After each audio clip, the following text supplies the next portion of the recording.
The Wyoming Range is really very personal to me because it's my home. We're surrounded by 3 different ranges here. The Winds to our north, to the west, the Wyoming Range, and then the tail end of the Gros-Ventre. We run a cow-calf operation. The ranch is comprised of approximately about 6,000 acres in Daniel, Wyoming. I've been going up into the Wyoming Range since the early 80s. I camp up there, but mainly I do a lot of hunting in the fall. It's a very beautiful country.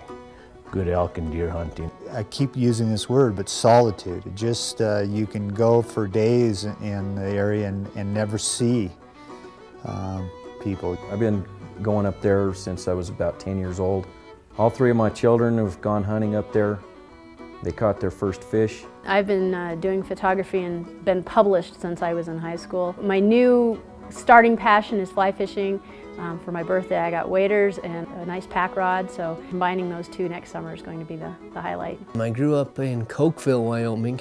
I grew up in the mountains. My dad runs sheep. Since I've been little, I've been in the mountains and in the Wyoming Range with him, and now, you know, with my own business. We literally walk, hike, head out fishing, skiing, depending on the season, and can climb straight up Myrna Butte. And it just represents for us our life as a family.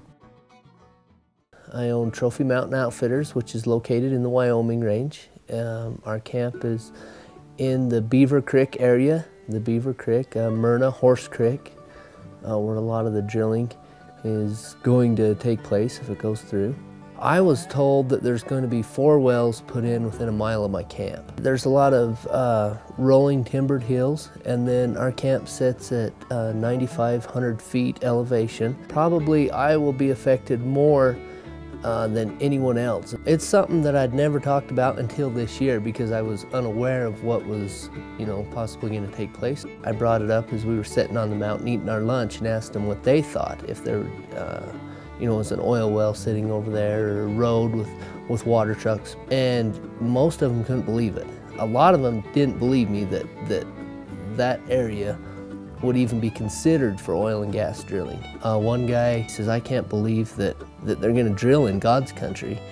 And he's hunted all over the world and all over the United States, and he said, you know, that's one of the pristine hunting areas that he's been in, not only hunting, but the scenic value of it. You know, he says, I've been in other places that the hunting's just as good as here, but this is one of the more scenic and just, you know, beautiful places. This is God's country. You know, if they're listening to an oil well pumping over the ridge, it's kind of going to take away from the experience. It'll pretty well, in my opinion, be the end of my business. We're at the Double J Ranch. We're one of the medium-sized ranches here, so everyone's kind of, you know, a fair distance away from each other. Between the forest boundary and the green, there are probably 20 stakeholders that have, you know, some sort of water rights out of the Horse Creek. This has been ranched for an awful long time. We get about 80% of our water from the Horse Creek and about 20% of our water from the green. We've got about 450 acres of great hay ground, and it's all, and most of it's irrigated from the Horse Creek.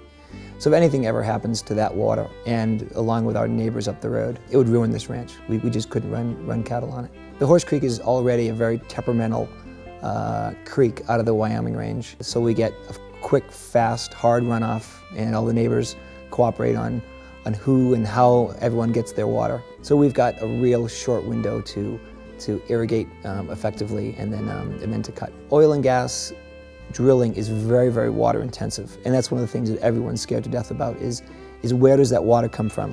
You have to displace the gas that you're going to get out of the ground. So, and that displacement is generally with water. It's already difficult in terms of runoff, you know, with more dirt, more silt, more things like that.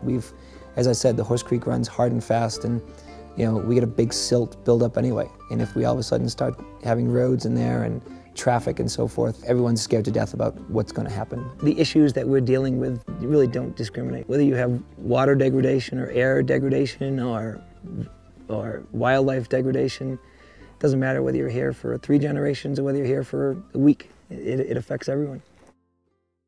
I've heard it mentioned, well, Wyoming only has 500,000 people. Can't you convince them that we should drill in the Wyoming Range? I think multiple use could be the signature phrase for the Wyoming Range, which is the bringing together of those neighbors that I feel that the Wyoming Range represents. It's not that well known. We've got the Wind River Range, which is very close to here, which is a little bit more well known. It's a beautiful place all different times of the year. You know, during the winter it's wonderful for snowmobiling. During the spring it's a little challenge, but you can go backcountry skiing there. Summer, fall are just incredible camping or pack trips or things like that. Then fall, obviously, hunting. The Wyoming Range is its own little gem.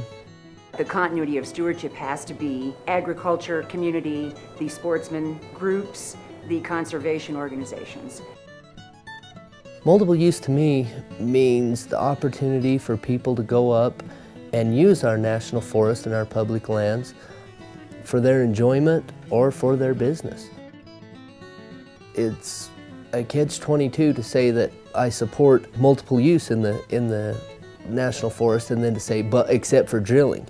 But I feel that drilling will have such a great impact on the other multiple use opportunities there that it's not worth it. If the drilling comes in, there's only going to be one, and that's going to be drilling. The other ones are going to suffer greatly.